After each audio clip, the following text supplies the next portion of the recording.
Bienvenue dans Sharing is Caring, le podcast dédié au job sharing. Dans ce podcast, vous découvrirez des témoignages de duos inspirants qui ont pratiqué le job sharing. Vous découvrirez également le point de vue des entreprises, des DRH et des managers sur ce nouveau mode de travail. Nous sommes Florence Pavlovski et Léna Basile, cofondatrices de Worksharing. Nous vous accompagnons dans le déploiement du job sharing. Aujourd'hui, nous recevons Charline et Frédéric en job sharing sur leur mission de management. Bonjour à toutes et à tous. On est ravis de vous accueillir aujourd'hui pour un nouvel épisode de notre podcast Sharing is Caring, le podcast pour vous faire découvrir le job sharing. Et aujourd'hui, avec Léna, on a la chance d'accueillir un super duo qui a été manager ensemble pendant 4 ans dans le secteur informatique. Et donc, bienvenue Charline et bienvenue Frédéric. Merci Florence pour cet accueil.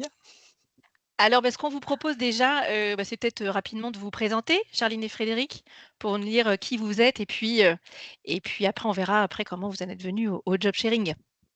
Ça marche. Alors je vais commencer, si ça te va Fred, parce que la mienne de présentation va être un peu plus courte que la tienne. Charline Dumonté, moi je suis aujourd'hui responsable d'une équipe d'environ 20 personnes dans le secteur de l'informatique. Nous, notre job au quotidien, c'est d'implémenter un ERP. Voilà un petit peu pour le contexte. Comment j'en suis arrivée là? Alors j'ai fait des études à la fac au départ, pas du tout dans ce secteur-là. Moi, je voulais être comptable au départ, sans vraiment être convaincue de tout ça, hein, on va dire ce qui est. Et en dernière année de licence, je crois, j'ai découvert un module d'informatique de programmation. Et puis c'est là que l'histoire d'amour a commencé sur ce secteur. J'ai complètement changé d'orientation en fait, au final, et je suis partie plutôt sur un master orienté informatique. Donc orienté informatique sur de la programmation, mais aussi sur de la gestion de base de données, ce genre de choses, voilà, tout ce qu'on peut apprendre à la fac à ce moment-là. Ensuite, j'ai eu la chance de faire un petit peu d'alternance en développement, même si c'était pas vraiment ma tasse de thé, voilà, je me suis dépatouillée comme je pouvais. Et ensuite, je suis arrivée dans l'entreprise dans laquelle je suis actuellement. Et là, j'ai eu un parcours qui a pas mal bougé. J'ai commencé un peu côté développement, j'ai évolué ensuite côté customer service, donc vraiment toute la notion de support. C'est là que j'ai découvert un peu plus la relation client, la relation management aussi. J'ai découvert un petit peu tout ça. J'ai switché ensuite en business analyst. À ce moment-là, j'ai fait la rencontre de Fred, parce que Fred est arrivé à peu près dans ces eaux-là, si je ne me trompe pas. Et ensuite, en 2021, j'ai basculé en tant que manager et en tant que binôme de Frédéric à ce moment. Et voilà où j'en suis. Merci beaucoup pour cette présentation détaillée. Super, merci Charline. Alors Frédéric, qu'est-ce qu'il en est de ton côté? Eh bien, de mon côté, Frédéric Lévy. Aujourd'hui, je suis directeur des opérations chez Scalizer. Scalizer, c'est une société qui fait de l'intégration d'ERP. Un ERP, c'est quoi? C'est un logiciel qui fait de la vente, des achats, de la comptabilité, de la gestion d'inventaire, de la fabrication, de la logistique, enfin plein de choses. Donc, c'est auparavant, qu'est-ce que j'ai fait auparavant? J'étais donc avec Charline dans une société concurrente. Et puis, on a passé, je dirais, 6 ans ensemble. Auparavant, quoi? Auparavant, j'étais côté client. J'étais toujours passionné de RP. Ça fait maintenant presque 30 ans que je suis dedans. Mais j'ai été côté client pendant 20 ans. Et donc, j'avais affaire à ce qu'on appelle des intégrateurs, c'est-à-dire comme ma société actuellement. J'en avais assez de me plaindre d'eux parce qu'ils faisaient que des bêtises et parce qu'ils n'étaient pas bons. Et donc, je me suis dit, arrête de râler, arrête de dire qu'ils font que des bêtises, peut-être que tu feras pas mieux. Et donc, voilà, j'ai décidé pour les 20 prochaines années, donc maintenant ça commence à faire 7-8 ans que je suis de l'autre côté, mais j'ai décidé pour les 20 prochaines années d'être de l'autre côté du miroir et de voir ce qui se passait et si on pouvait faire mieux. Et Intéressant. j'ai un secret pour vous. Ah. On peut faire mieux. Ah. Donc il y a des échanges qui vont être intéressants possibles avec Charline du coup. Je ne sais pas. Ça peut être sympa. Alors, qu'est-ce qui a fait que du coup vous en êtes arrivés tous les deux à travailler en job sharing? Alors c'est assez simple, je pense qu'on n'est pas les seuls à avoir, vécu ça ou qui vont vivre ça. J'étais responsable du bureau de Chambéry, Fred était responsable du bureau de Paris et à un moment, on s'est posé la question de fusionner, un petit peu les personnes sur ces bureaux pour créer une équipe en fait, une équipe, France, pour pouvoir répondre aux projets et aux besoins. Et là, s'est posé la question, bah, qu'est-ce qu'on fait des 2 managers qui sont en place actuellement? Une équipe, un manager, comment ça se passe? Moi, de mon côté, je me disais déjà, très clairement qu'un Fred avec son expérience, allait, bah, prendre la place forcément. Et en fait, Fred est arrivé vers moi en me disant: «Beh, non, il existe une autre solution, que j'aurais pas envisagée moi, de mon côté toute seule, c'est le job sharing et on va faire ça à 2 et tu verras, ça va très bien marcher». Donc, voilà un peu mon ressenti, ma vision. Je sais pas Fred si tu veux compléter? Ouais, mais c'est une véritable conviction pour moi qu'un bon manager doit vivre au quotidien le quotidien de ses équipes et pour, encadrer une équipe, qui était de plus de 10 personnes, bah, comment arriver à concilier, le travail au quotidien, tout en encadrant de manière correcte, plus de 10 personnes. Je voyais pas comment c'était possible sans y cramer tous mes week-ends, toutes mes vacances et ainsi de suite. Donc pour moi, c'est devenu une évidence que, bah, il fallait, faire du 50-50, 50 au quotidien, dans les projets, avec les équipes sur le terrain et 50 en termes de management d'équipe. Plus le fait que ça soit 2 localisations, Chambéry et Paris et voilà, beh, pour moi, c'était une évidence que, fallait une solution autre, et je me voyais pas faire 100 manager. Oui, parce que c'est vrai que dans la spécificité de votre duo et ça, je trouvais ça aussi, intéressant quand on a préparé, ce podcast, c'est qu'en fait, peut-être que vous expliquez, en fait, parce que vous avez la partie manager, ce qui était vraiment le côté en job sharing et puis, d'autres responsabilités à côté. Peut-être que vous pouvez dire un peu plus précisément, parce que vous êtes restés tous les 2 à 100 finalement sur votre job, c'est ça? Enfin, bon, en tout Ouais. cas 100 Oui. employés, on va dire un temps à 100 et peut-être expliquer un peu plus, voilà, dans votre organisation et vos responsabilités, Ouais, entreprise. dans notre métier, en fait, on a des projets. Un projet va durer, je dirais entre 3 mois jusqu'à 9 mois, 12 mois. Dans ce projet, c'est un projet pour un client, une implémentation, de l'ERP et la mise en place, la construction et la mise en place pour répondre aux besoins du client et dans ce projet, il y a plusieurs rôles à tenir, un rôle de chef de projet ou project manager, un rôle de business analyst et puis d'autres rôles qui sont plus techniques de développeur. Moi, j'étais donc chef de projet. J'adore le métier de chef de projet. C'est un métier où je m'éclate. C'est de l'organisationnel. Charline était côté fonctionnel, côté business analyst. Et voilà, ça fait partie aussi des complémentarités qu'on avait et que ça pouvait nous apporter en tant que manager d'une équipe. Donc voilà, notre temps, c'était 50 sur le métier, c'est-à-dire moi, PM, et pour Charline, business analyst, et 50 encadrement d'une équipe, avec tout ce que ça comporte de pilotage, de gestion des ressources humaines, et ainsi de suite. Et donc ça veut dire que concrètement ou non, Charline, tu voulais compléter? Ou Oui, oui, vas-y. juste un petit point là-dessus. En fait, déjà pour nous 2, c'était une évidence parce que, l'un comme l'autre, on adore aussi ce métier-là, hein, de business analyst et de chef de projet. On se serait pas vu ne plus le faire, et je pense que ça a aidé aussi à faire passer. Là, je commence à déborder un peu sur le sujet, hein, mais à faire passer le fait d'avoir 2 managers pour une même équipe, là où c'était pas forcément envisagé du tout, au départ.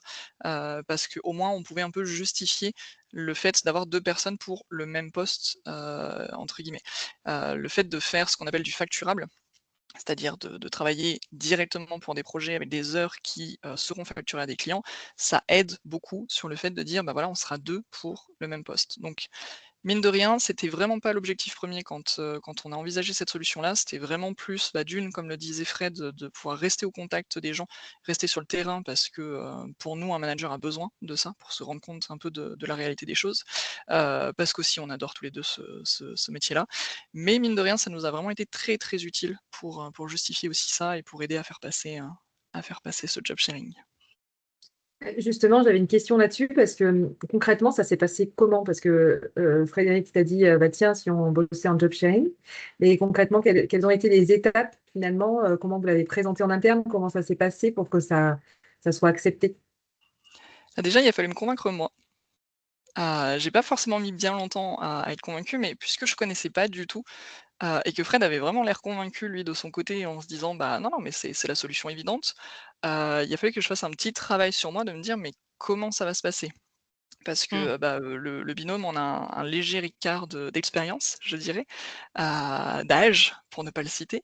Donc forcément, moi, je me suis dit: «Mais comment ça va se passer? Est-ce que je vais être là à faire les petites mains?» Là, on aborde une autre problématique qui peut être pour les femmes de parfois être prises un peu pour des secrétaires, désolée de le dire, hein. Mais est-ce que je vais me retrouver dans cette situation-là ou pas du tout? Donc on a pris le temps de discuter quand même avec Fred. L'avantage, c'est que je connaissais quand même déjà Fred parce qu'on avait travaillé, en tant que chef de projet, business analyst sur des projets, donc je me doutais bien qu'il allait pas du tout avoir ce genre d'approche. Donc ça a été la première étape. La seconde étape, on a travaillé un argumentaire, tous les 2, sur comment on allait présenter un petit peu les choses, auprès de notre société parce que, alors je me souviens plus exactement, mais je crois qu'on nous avait demandé de choisir un petit peu, hein, comment on allait gérer ça. En fait, qui allait prendre le management de cette équipe. Et Mmh. au lieu de donner un nom, nous, on allait donner, nos 2 noms. Donc on a travaillé, cet argumentaire, on a surtout listé tous les avantages que ça allait représenter, et ensuite on est allé avec notre petite liste d'argumentaires et puis on s'est attelé à convaincre, chaque personne de notre management, de notre direction, que c'était la bonne solution. Heu et concrètement, on n'a pas eu un accueil, très très optimiste. Ah oui, c'est vrai? Non, non, non, on n'a Mmh. pas eu un très grand accueil, hein, très sincèrement. La chance qu'on a, c'est qu'en fait, ils nous ont permis de le faire même s'ils y croyaient pas. Donc ils nous ont très clairement dit, «Allez-y, testez, on vous bloquera pas si vous pensez que c'est la meilleure des solutions». Donc ça, c'est quand même un très bon point, je trouve. Mais par contre, très clairement, ils n'y croyaient pas. Je sans aucun doute, ils n'y croyaient pas. Mais c'est bien, on C'était a prouvé quoi le les contraire. plus gros, enfin, ils y croyaient pas parce que c'était quoi leur plus grosse, crainte, en fait, finalement? Leur, La plus grosse difficulté et puis je pense que ça, c'est quelque chose alors très certainement vous devez être confronté à ça assez régulièrement, c'est le fait de ne pas avoir une seule personne qui décide en mmh, face. Et ça, je pense que c'est ce qui bloque le plus, hein. clairement. L'argument qui nous a été le plus ressorti, c'était: «Oui, mais si je discute d'un sujet avec, Frédéric, par exemple, mmh, et que lui part en congé, ben, toi tu ne connais pas du tout le sujet, tu peux pas le gérer, ça va amener de la confusion, on saura pas avec qui on doit valider les choses. Est-ce que c'est toi? Est-ce que c'est Frédéric?» Ça donc c'est vraiment le fait de on a besoin d'une seule personne en face parce qu'au final, on ne sait pas gérer, cette communication «à double» entre mmh, guillemets. Mmh. d'accord. Et Frédéric, toi, comment tu l'as vécu cette, argumentation? Et après en C'est déjà, et puis j'ai après en préambule, j'avais aussi une question, c'est comment tu as eu l'idée, en fait, de ça aussi? De proposer à 2 têtes sur le management? Ah, si. Alors 2 questions difficiles. Oui. Les souvenirs, j'en ai pas vraiment de souvenirs. Sur, que est-ce qu'on avait vraiment eu du mal? Moi, j'en ai pas gardé un souvenir, très très marqué, je dirais. Je suis passé à autre chose et bon, j'ai tendance à être un peu bulldozer par moment, donc à pas laisser les gens, me mettre des bâtons dans les roues. Donc je l'ai pas forcément vécu, avec la même intensité que Charline, et surtout, je pense, avec moins d'appréhension. Heu, comment? Bah, c'est des convictions de management. C'est la volonté de pas laisser non plus mon métier de gestion de projet que j'aime bien. C'est, la volonté de faire un management différent. Mmh, C'est la volonté de pas croire à la hiérarchie ou du moins une conception du management qui est de dire: «Je suis au service de». On aura l'occasion d'en reparler, je pense, mais c'est voilà, et la meilleure manière de servir les gens, c'est d'être au plus proche et d'avoir le plus d'angles de vue possible. J'ai pas la prétention de tout savoir, j'ai pas la prétention, de pouvoir me mettre à la place de tout le monde, et quelque part, bah, c'est aussi la complémentarité qu'on a avec Charline. Bah, elle l'a dit, oui, on a 20 ans d'écart. Ça, c'est une complémentarité. On n'a pas vécu les mêmes choses, on n'a pas les mêmes expériences, mais la valeur de ces expériences est tout aussi louable que les miennes. C'est une femme, je suis un homme, vous les aurez remarqué. Euh, grande donc diversité, mixité. on a des visions différentes, on peut, et qui sont complémentaires. Et voilà. Et pareil, on a deux métiers de base.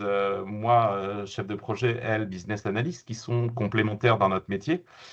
et qui offre des visions différentes.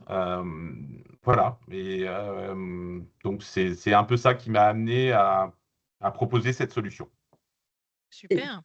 Et tu avais identifié comme job sharing vraiment, ou c'était plus Non, un non, mode de non. travail, un On mode de... l'appelait pas job sharing, on Ouais, l'appelait co-management, si tu veux. Mais ok, c'est l'article que j'ai lu de Florence sur le job sharing qui m'a fait dire, bah oui, moi je l'appelais co-management, mais Mm. c'est du job sharing, quoi. super, Voilà. Après, top. c'est comme tout, hein. Il y a beaucoup de choses qu'on nomme différemment, mais en fait, c'est la Oui. même chose, hein.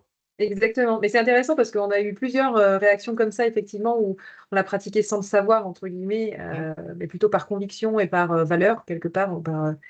Euh, c'est intéressant. Vous nous avez parlé effectivement de comment ça s'est passé par rapport à votre management, entre guillemets. Et vous nous disiez que vous étiez sur un poste de manager, du coup, vous partagiez justement cette mission-là. Comment ça a été accueilli et présenté et accueilli par l'équipe? C'était assez drôle, Ah parce bon? que, forcément les gens ne connaissaient pas du tout.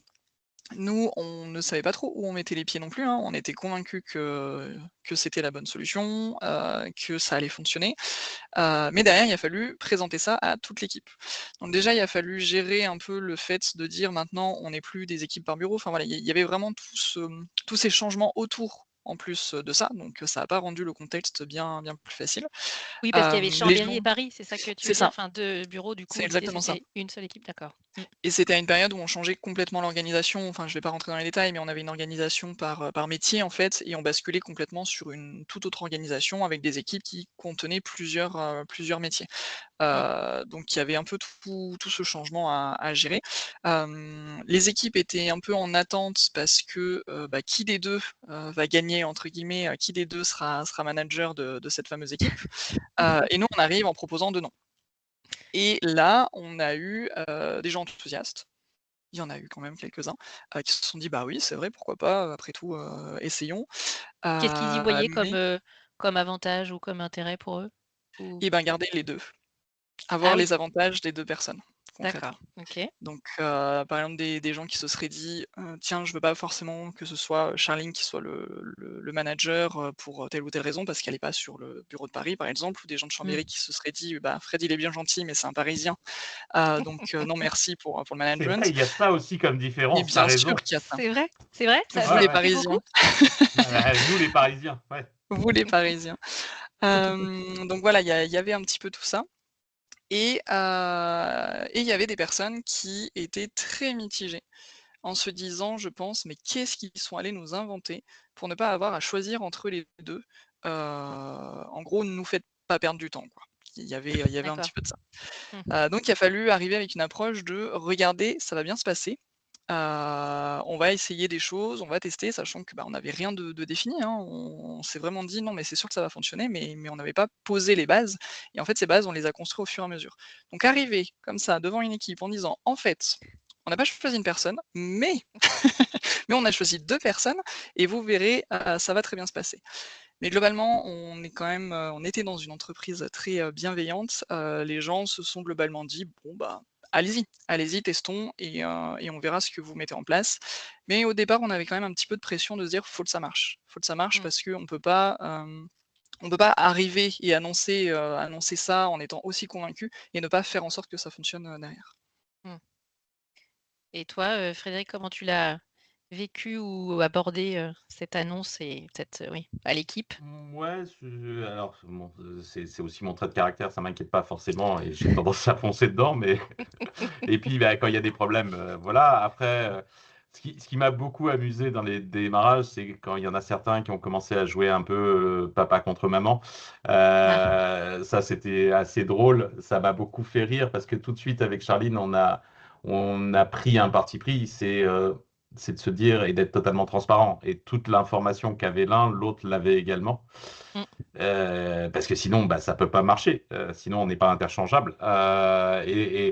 Et voir certains débarquer vers l'un pour poser une question, essayer d'obtenir quelque chose, et puis bah, avoir un refus, et partir voir l'autre pour savoir s'il avait le même refus. Moi, j'ai trouvé ça, mais ouais, très drôle. Ça m'a tellement rappelé mes enfants qui vont voir un coup papa, un coup maman, que voilà, c'était très drôle. C'était très, très drôle. C'est vrai qu'on l'a souvent entendu et aussi, moi pour l'avoir vécu aussi avec l'équipe, il y en a qui ont pu un peu tester effectivement et dans les, on va dire les duo managers qu'on a interviewés, effectivement certains ont testé, voire le manager du duo a testé aussi le duo dans ce sens-là et cetera donc bon. Puis après ils se rendent bien quand on est bien organisé, que ça fonctionne, ils se rendent bien compte que bon, à un moment donné, ça sert à rien et parce que justement on se demandait en termes d'organisation plus concrètement, comme c'était la partie management que vous aviez en commun, comment ça se passait, je sais pas, au quotidien? Quels outils vous aviez? Voilà, pour que les gens puissent, mieux peut-être percevoir et se dire: «OK, concrètement ça fonctionne comment?» Alors, il n'y avait pas de réel partage, c'est-à-dire que l'objectif pour nous était de faire en sorte qu'on soit vraiment interchangeable. Le rôle de manager dans notre métier, c'est le pilotage, c'est la gestion des ressources humaines, c'est la gestion des plannings, la gestion de la finance et l'aspect monétaire de la rentabilité tout simplement de l'équipe. C'est toutes les méthodes et les outils qu'on utilise. Et donc, on est vraiment parti du principe qu'on devait être autonome sur tous les sujets. Et donc, l'idée a été, pour les sujets où l'un ou l'autre était moins à l'aise, de se former, de se complémenter, de se compléter quelque part. Et donc, voilà. Donc, l'idée a été vraiment de tout savoir, tout faire sur le poste, comme si c'était un 100%. La seule chose qu'on peut pas Donc faire, ou au-delà du du moins management en fait? Au-delà de la non, enfin, simplement sur la partie management? Parce que comme vous avez dit, vous étiez c'est- l'un business non, analyst et l'autre chef de projet? non, simplement sur la partie Oui, management. d'accord, Tout ce que voilà. je viens de citer, c'est Mmh, la partie management. ouais. Et effectivement, ça passait par des points de coordination qu'on avait régulièrement, toutes les semaines avec Charline, pour partager sur les différents aspects. Et voilà. Mais c'était Mmh. l'objectif étant que si l'un ou l'autre est absent, ils sachent faire tout. Mais ça veut dire que, par exemple, si vos équipes avaient des questions, elles vous écrivaient à tous les 2 ou elles sa Ouais. enfin, c'est quoi? Vous aviez une adresse mail commune ou? Alors, Donc nous, on c'était travaille avec Slack. surtout des Pardon, Slack. Ouais, vas-y. pardon. Vas-y, je t'en prie, Charline. On travaille avec Slack en messagerie interne et en Mmh. fait, on a pensé à créer une espèce de canal avec la personne en question, plus nous deux, pour toutes les personnes qu'on gérait dans l'équipe. Ce qui fait qu'ils pouvaient simplement poser la question ici et le premier de nous deux qui était dispo répondait sans souci là-dessus. Et en dehors de ça, en plus de ce que Fred disait, donc il y avait ces points de synchro, mais il y a aussi un point qui était très important, toujours avec Slack, toujours avec cette messagerie interne, c'était que à chaque fois qu'on faisait quelque chose, une réunion avec la direction, qu'on prenait une décision, ce genre de choses, on écrivait en fait à l'autre sur Slack pour vraiment penser à donner les informations. Donc ça, c'était super important, ce qui fait que, je sais pas, on devait être à une cinquantaine de messages par jour, hein, entre nous, je pense, puisqu'on communiquait sur absolument tout. Mais ça permettait d'être complètement transparent et de pas oublier des choses au point de synchro. Mmh. Parce que, mine de rien, dans la vie d'un manager, dans la semaine d'un manager, il se passe beaucoup, beaucoup de choses et Mmh. parfois, une fois par semaine, ça nous semblait pas suffisant. Donc on a vraiment D'accord. mis en place ça. Ça nous permettait de traiter, de gérer le problème, la problématique, le sujet et de «poser notre cerveau» entre guillemets, de Mmh. dire: «Voilà, ça je l'ai traité, je te communique, c'est fait» et si jamais il y avait besoin de revenir dessus, on s'écrivait, sur le sujet en disant: «Bah ça j'aimerais bien en rediscuter au point de synchro, ça, faut peut-être qu'on en discute» et cetera. Ça a été D'accord. très, très important je trouve pour réussir à se backuper Ouais, et pour, ouais. T'as raison, Charline, ne serait-ce que pour pas oublier, parce que en une Mmh mh. semaine, il en passe beaucoup. Quand Mmh. vous avez une équipe de plus de 20 personnes, il passe beaucoup de choses. Et donc, ouais, c'est effectivement ce point asynchrone, parce qu'on peut pas être en permanence, surtout quand on est éloigné, toujours présent aux mêmes situations et ainsi de suite. C'est effectivement essentiel, quoi.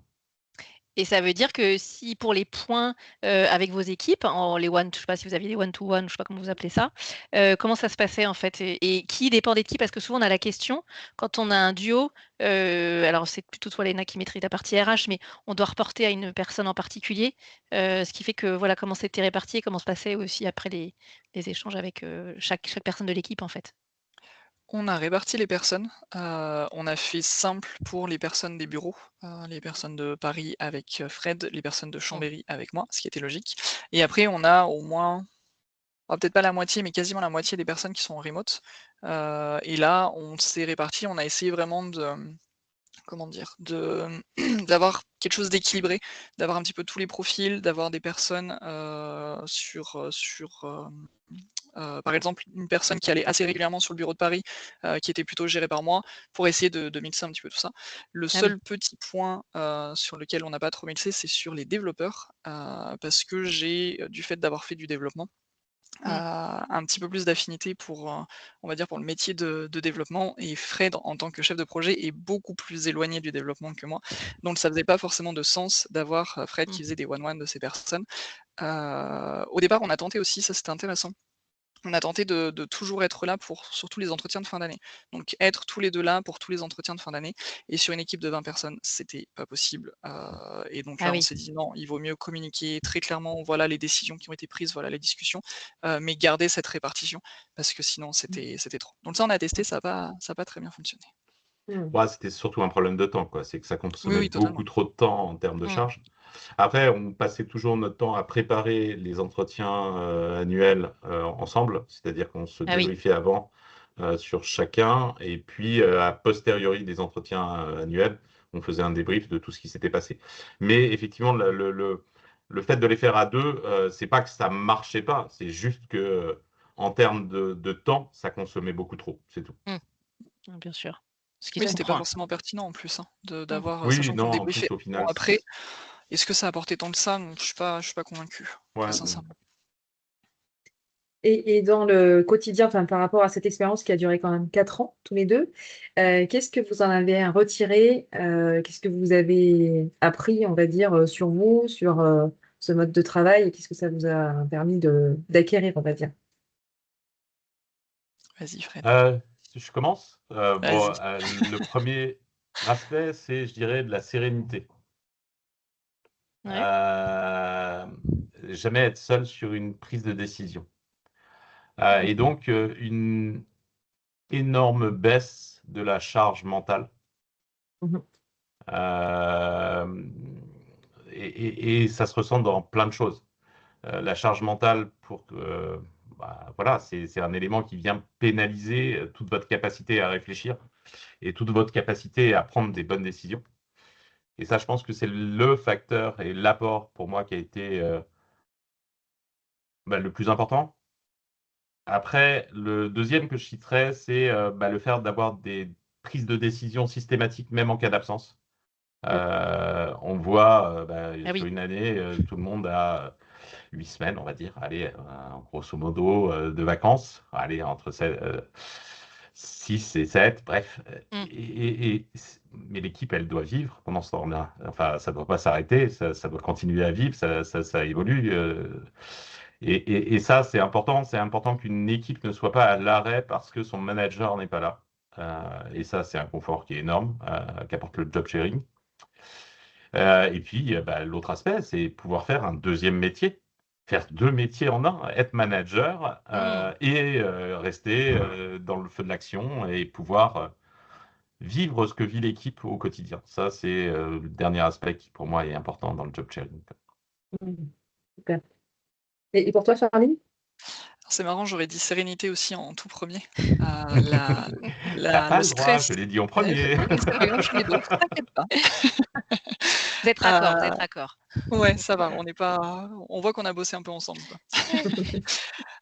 Non, mais sur des postes de management, le stress, il est là, hein. On doit prendre des décisions sur du budget, sur des projets, sur de la RH. On a beaucoup de décisions à prendre, et c'est vrai qu'il peut y avoir un certain stress, et honnêtement, cette sérénité dont parle Fred, je l'ai énormément ressentie aussi.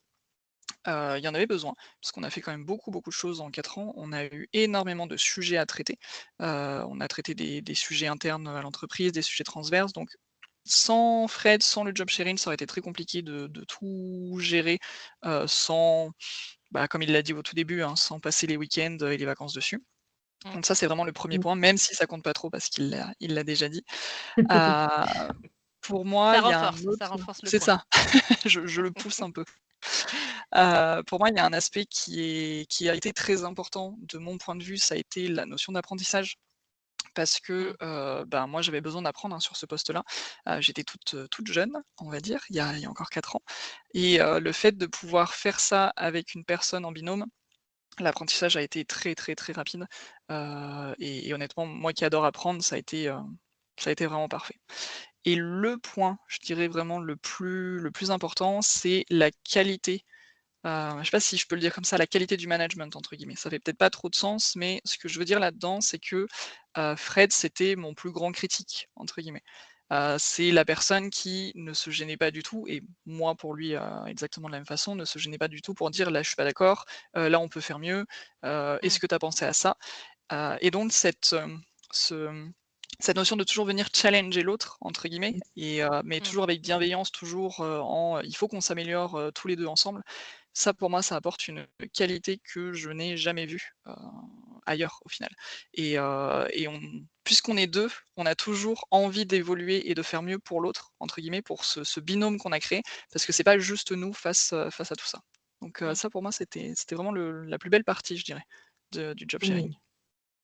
C'est intéressant quand tu dis envie de faire mieux pour l'autre. Je trouve que Ouais. c'est vrai que c'est aussi une motivation finalement, enfin c'est pas intrinsèque, mais c'est cette émulation je trouve qui est intéressante effectivement dans le duo et et par rapport justement vous parliez de quelques années de différence, d'expérience, d'expertise et ce côté alors je sais pas si on peut dire junior senior, enfin que alors tu as dit Charline que tu avais effectivement ça t'avait permis de monter en puissance, mais, aussi de ton côté, Fred, le fait de te dire: «Bah oui, je me mets avec, une personne qui a, enfin, finalement jamais fait de management, comment toi tu l'as, quelle était, oui, ta motivation ou alors, ce que tu as ce que ça t'a apporté aussi finalement? Alors, moi, enfin, j'ai jamais, apporté aux années, voilà, dit, «Il faut avoir 40 ans pour être manager» ou ce genre de choses. De toute manière, j'ai été manager, j'avais 28 ans. Donc, voilà, je suis tombé dedans quand j'étais petit. J'ai eu la chance, peut-être une chance inespérée, mais d'avoir un poste de management très, très jeune.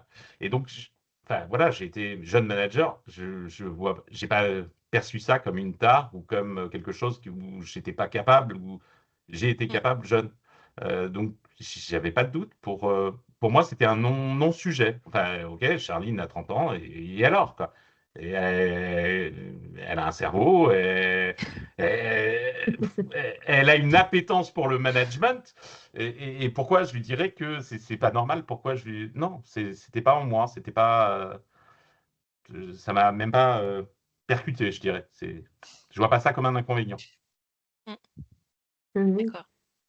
Et est-ce que toi, du coup, le fait qu'elle soit justement plus junior, etc., qu'est-ce que tu as retiré? Alors, j'ai compris de ce que tu as dit sur le modèle vraiment du job sharing. Et par rapport à Charline en tant qu'individu, qu'est-ce que tu as appris d'elle?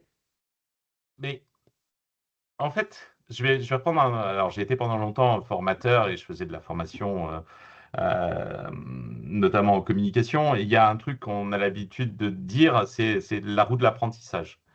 Au début, tu es inconsciemment incompétent, puis tu prends conscience de ton incompétence, donc tu deviens consciemment incompétent, tu mènes les actions de formation et ainsi de suite, et tu deviens donc consciemment compétent. Et le risque derrière, c'est de devenir à nouveau, parce que tu t'es pas mis à la page, parce que tu t'es pas formé, de nouveau, tu deviens inconsciemment incompétent. Et et ça, Mmh, c'est ce que t'apporte justement cette remise en question, ce besoin toujours d'apprentissage. Ben, Charline, non, elle m'a poussé à toujours avoir conscience de ce que je faisais. Et donc, être conscient de ce qu'on fait, c'est ne pas prendre le risque de redevenir inconsciemment incompétent. Mmh. mmh, Super intéressant. ouais, effectivement et pour toi, Charline, après tu l'as dit, enfin tu l'as dit un peu, mais, qu'est-ce que voilà, Frédéric aussi t'a apporté plus particulièrement, à toi? Ce qui m'a bah, il y a vraiment cette notion d'apprentissage. Après, il y a une grosse notion de confiance en soi aussi. Fred, il l'a dit plusieurs fois déjà, c'est la force brute, hein. Donc, Mmh, c'est-à-dire que quand il faut avancer, il avance. Là où j'ai une approche un peu plus délicate, la plupart du temps, on va dire et globalement, il m'a permis aussi de voir qu'il y a d'autres façons de faire que, les miennes, qui fonctionnent tout aussi bien et ça permet, je trouve, de chercher un compromis un peu dans les situations puisqu'on est 2 caractères qui sont très différents. On s'entend très bien, mais on est très, très différents. Dans chaque approche de la situation, petit à petit, à force de bosser ensemble, on est arrivé à toujours avoir ce compromis entre nos 2 caractères, entre nos 2 façons de faire. Ah oui. Et ça, du coup, c'est un réflexe que j'ai aujourd'hui, qui est d'avoir un peu cette approche-là, qui n'est pas tout à fait la mienne, qui n'est pas tout à fait celle de Fred, mais qui est le meilleur des 2 en fait. Et ça, c'est pas mal au quotidien. Mmh. Oui, Mm. c'est vrai que Et d'accord. vous nous avez parlé tout à l'heure en disant que l'équipe avait des a priori négatifs, ça allait leur faire perdre du temps et que, enfin, voilà, ces a priori-là. Finalement, avec le recul et le temps qui a passé et l'expérience que vous avez vécue avec l'équipe, qu'est-ce qui en est ressorti de cette expérience avec l'équipe? Qu'est-ce qu'elles vous ont fait comme retour? Pour moi, ça a été très positif, parce que globalement, au final, ils ont bien vu qu'il y avait pas de temps perdu. Et ils ont vu ce qu'on était capable de produire à 2, ce qu'on était capable de tacler comme sujet, un très, très grand nombre de sujets. Le Mmh. fait d'être toujours accompagnés quoi qu'il arrive, ils étaient jamais seuls, que ce soit parce que, on l'a dit, hein, dans nos métiers, potentiellement, on a des projets qui prennent plus ou moins de temps et on pouvait être happé sur un projet à un moment un petit peu critique. Ça d'ailleurs, c'est un point qui est souvent difficile, je trouve, avec le management, c'est qu'on nous demande un petit peu d'être partout et de traiter des urgences en même temps et souvent on se fait happer par toutes les urgences et au final l'équipe, c'est au détriment d'elle et elle se retrouve un petit peu abandonnée avec ces sujets, il y a plus d'amélioration continue et cetera. Donc je Mmh. pense que enfin non, je sais que l'un des gros points positifs, c'est le fait de jamais laisser tomber toute la partie amélioration continue, toute la partie compétence des équipes, tout ce qui était pas vraiment, productif directement Ah oui. et ça, c'est super important pour les gens, pouvoir travailler sur leurs compétences, pouvoir travailler sur des formations, avoir des sujets transverses, vraiment avoir des outils. Fred et moi, on a énormément travaillé sur des outils et sur des méthodes et heureusement qu'on était 2 pour les pousser parce que ça permet d'avoir 2 points d'entrée. Là où Frédéric poussait ses ses outils pardon sur toute la chefferie de projet, moi j'ai aidé à pousser les outils sur toute la partie fonctionnelle business analyst et sur la partie développement. Donc D'accord. ça a Mmh. permis d'avancer très, très vite et d'évoluer très vite pour l'équipe, pour moi. Puis on sent que c'est dans votre ADN de vouloir développer les gens, les faire monter en compétences. Donc à 2, on sent que le cocktail est encore plus explosif, on va dire, plus Exactement. efficace. Il y a pas de baisse de régime en fait à 2. C'est ça qui est bien. Oui, non, effectivement. Et donc ça, c'était pour, les équipes. Après, je sais pas si Frédéric, tu veux compléter sur, la perception des équipes ou? Non, moi je dirais, on a toujours eu, après les premiers, je dirais les premiers mois de doute, je pense que j'ai jamais vu quelqu'un venir nous reprocher d'être à deux. Au contraire. Et puis, quand ça passait moins bien avec l'un, généralement on faisait un switch. Ah Et oui. donc ça aussi, c'était un Oui. avantage. Parce que voilà, on peut pas. Tout le monde n'est pas forcément compatible en termes de lien de Mmh. management, mais pour Mm. autant, ça ne veut pas dire que la personne n'a pas quelque chose à apporter à l'ensemble et à l'équipe. Et ça, c'est un confort aussi. Euh, c'est un confort forcément du job sharing. Mmh. D'où l'avantage d'avoir des caractères différents, d'où l'avantage d'être complémentaire, d'où plein de choses quoi, qui sont inhérentes à ça, quoi. Mmh. Donc, franchement, moi, j'ai jamais eu de commentaires négatifs sur cet aspect-là, et c'est ce qui me convainc encore plus que c'était une bonne solution et Oui. qu'elle est à reproduire, quoi. Et Mm. du côté de votre, manager, quelle a été sa perception? Parce qu'au départ, vous avez dit: «Bon, ouais, on a eu des difficultés à les convaincre». Finalement, voilà, vous êtes, ça s'est fait. Et quel a été, son retour? Et au bout de combien de temps, en fait? Voilà, pour Je te laisse percevoir le répondre, Charline. ah, Merci Fred. d'accord. Merci beaucoup Fred. Hem, le management a vu, pour moi, a vu les avantages que ça avait. Mmh. Ils ont vu que ça fonctionnait. Ils nous l'ont dit qu'effectivement ça fonctionnait. Il a fallu du temps Mmh. pour qu'on ait cet avis-là. Je pense qu'il a fallu bien 2 ans avant qu'on entende: «Oui, effectivement, ça fonctionne». D'accord. Mmh. Ce qui est un peu dommage, c'est que le retour qu'on a de la direction, c'est que ça a fonctionné parce que c'était nous 2. Là Ah oui. où je suis pas d'accord, tout le monde ne peut pas bosser en job sharing avec tout le monde, ça par contre c'est une évidence pour moi, mais ça peut fonctionner pour beaucoup de personnes à condition de mettre en place les bonnes choses Mmh. et aujourd'hui, cette expérience-là, ça reste, pour le management et la direction, un exemple de ça a fonctionné parce que c'était eux, D'accord.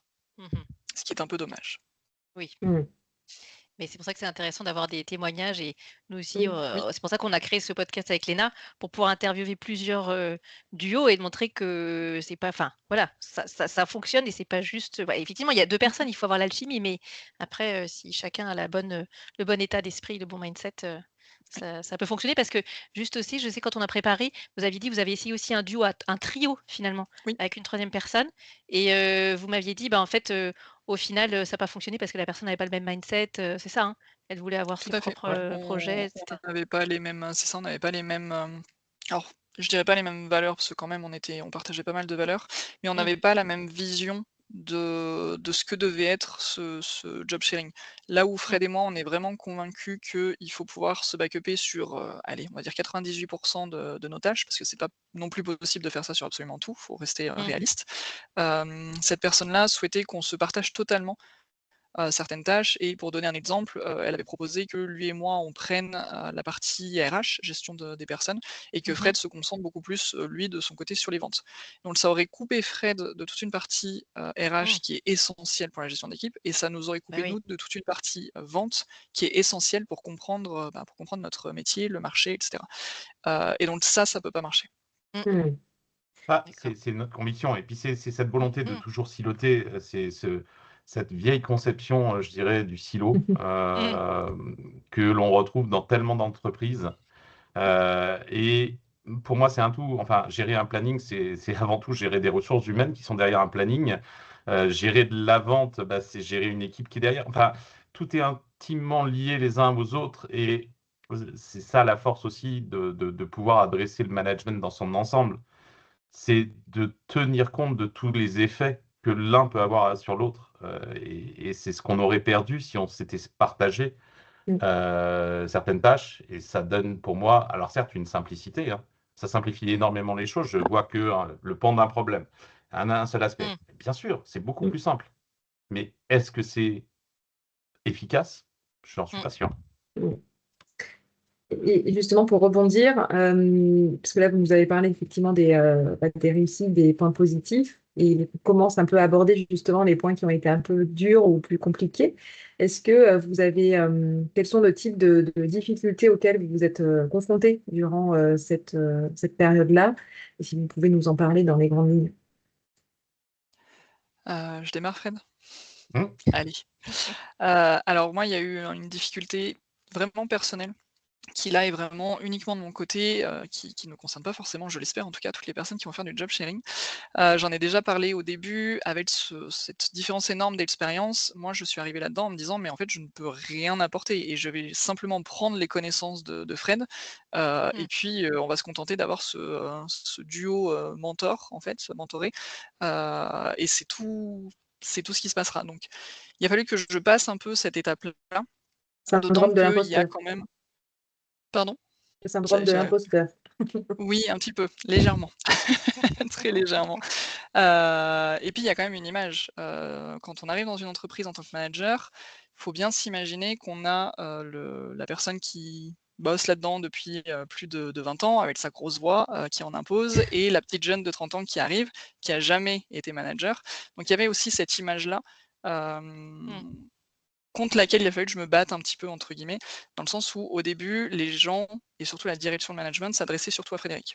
Ah oui, Et il a d'accord. fallu de temps en temps que voilà, j'impose un peu plus ma présence, que je demande à ne pas être coupé quand je parle, typiquement, que je demande un peu dans les réunions à baisser un peu le volume sonore, parce qu'il y a pas besoin, au milieu de tous ces hommes, de parler si fort. On peut aussi très bien s'entendre en parlant, Mmh. calmement et normalement.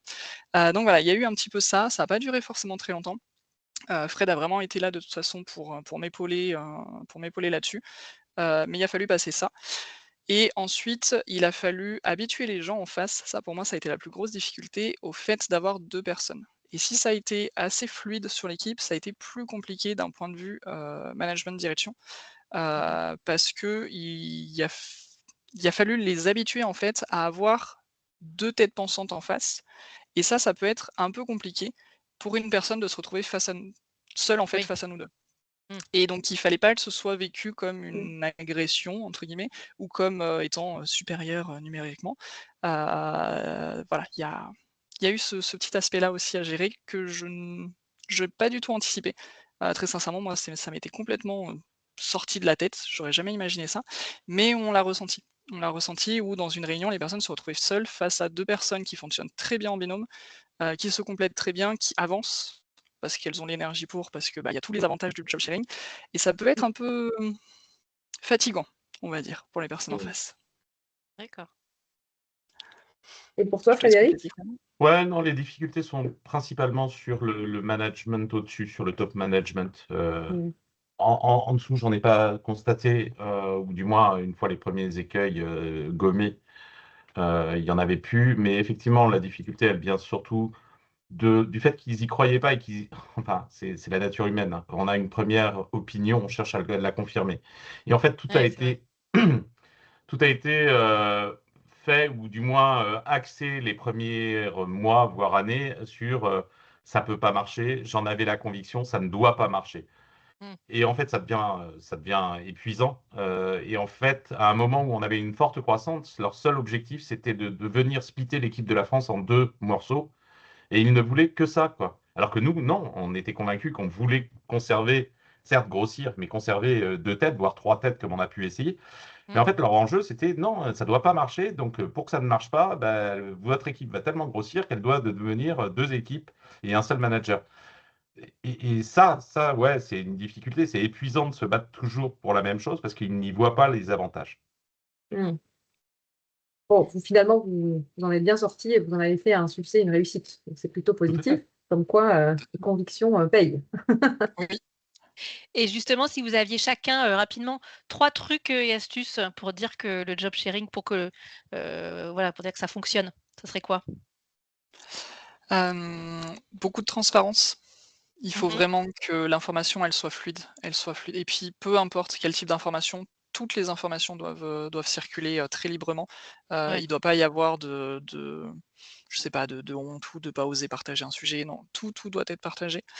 De la franchise. C'est très Ouais. important de pouvoir dire à son binôme, «Non, là, je suis pas d'accord» ou «Là, je pense que tu as pris une mauvaise décision», ou alors «Je suis en complète opposition, il faut qu'on en parle». Il faut vraiment pouvoir tout se dire, sinon ça ne marche pas non plus pour moi. Mmh. On en a parlé tout à l'heure quand on a parlé de cette 3e personne, il faut avoir le même objectif, la même vision Mmh. du poste, sinon on peut Ouais. oublier. Et le dernier point qui pour moi était essentiel et qui je pense n'a pas été vu par la direction et c'est peut-être ça qui a fait que tout s'est joué autour de ça, c'est le fait de se soutenir même quand on n'est pas d'accord. Ça, Ah c'est oui, pas forcément évident pour tout le monde, la mais solidarité, c'est ça? Mmh. exactement, Ouais. exactement. C'est arrivé Mmh. que Fred prenne une décision, parce que j'étais pas là ou autre, avec laquelle j'étais pas forcément d'accord ou à l'aise. Ça m'est arrivé de prendre une décision avec laquelle il n'était pas forcément d'accord. On se l'est toujours dit, directement, nous, en privé, mais par contre, devant les autres, on s'est toujours soutenu. La décision a été prise, on y va comme ça, Mmh. mais par contre, j'aimerais bien qu'on en discute pour telle ou telle raison.